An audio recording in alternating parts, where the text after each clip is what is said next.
السلام عليكم البنات، مرحبا بكم معايا فيديو جديد على قناه ام جنات. كنتمنى تكونوا على خير وبخير. لقاكم هذا الفيديو في احسن الاحوال. البنات بغيت نشارك معكم واحد الطريقه اليوم ديال الدجاج كيطيب غير بالملحه.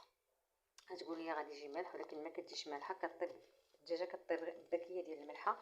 المهم عندي هنايا هذيك المقله الثقيله. انا عندي هاد الصغيره كنخدم بها، يعني كنخليها غير الدجاج. كنخوي فيها هنا الذكيه ديال الملحه كامله. غادي نقدر نزيد الملح كاع، غادي نسرحها بحال هكا.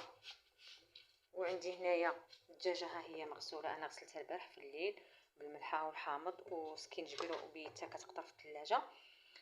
بالنسبه للدجاجه ما غندير فيها لا عطريه لا حتى شي حاجه، الا هاد واحد الربيطه ديال القزبر ومعدنوس، واحد البصيله صغيره هكا مقطعه غير هكا، واحد جوج فصوص ديال الثومه، واحد العويد ديال الزنجبيل غنديرهم في الكرش ديالها لداخل. وغادي ندويها في بابي سولفيريزي ونزيد عليها الالومنيوم ونخشيها في الفران، يعني ما ندير لها لا عطريه لا حتى شي حاجه، غطيب غير فوق هاد الملحه هادي. وبالنسبه للمريقه ديالها اللي غادي نرافقها معاها، غندير هنايا عندي القشيوشات، غنديرهم الضميره بحال غادي نطيبوا المريقه وصافي. وغندير معاها شلاضه، وغندير الدجاجه في الفران وغنطلقها.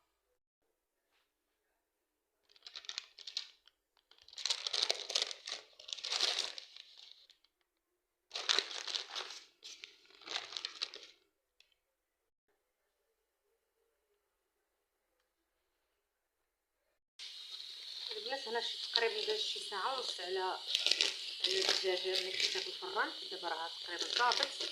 حو سخون، شوفوا ها هي. دابا غادي نحيد عليها هذا باش تحمر وتعطينا داك اللويل المحمر. ونتلاقاو باش نشوفوا الشكل النهائي.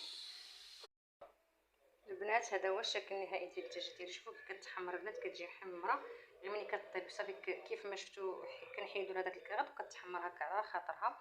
هنا زدت معها شويه ديال البطاطا، صوطيتها بشويه الكمون والملحه وشويه البزار وشويه الزيت واللوبيا حتى هي صوطيتها، وشويه ديال الشلاضه ماروكان بالبصله والمطيشه والخس. وهنايا درت القشيوشات وطماطم التغميره ديالهم. صافي كنتقدم بهذا الشكل هذا. كنتمنى يعجبكم لا فيديو. ولا عجبكم لا فيديو ما تنساوش تشتركوا في القناه. واللي كيشوف اول مره القناه ديالي كنتمنى اشترك في القناه. كتب لنا شي كومونتير زوين باش نبقاو ان شاء الله نعطيو المزيد والمزيد.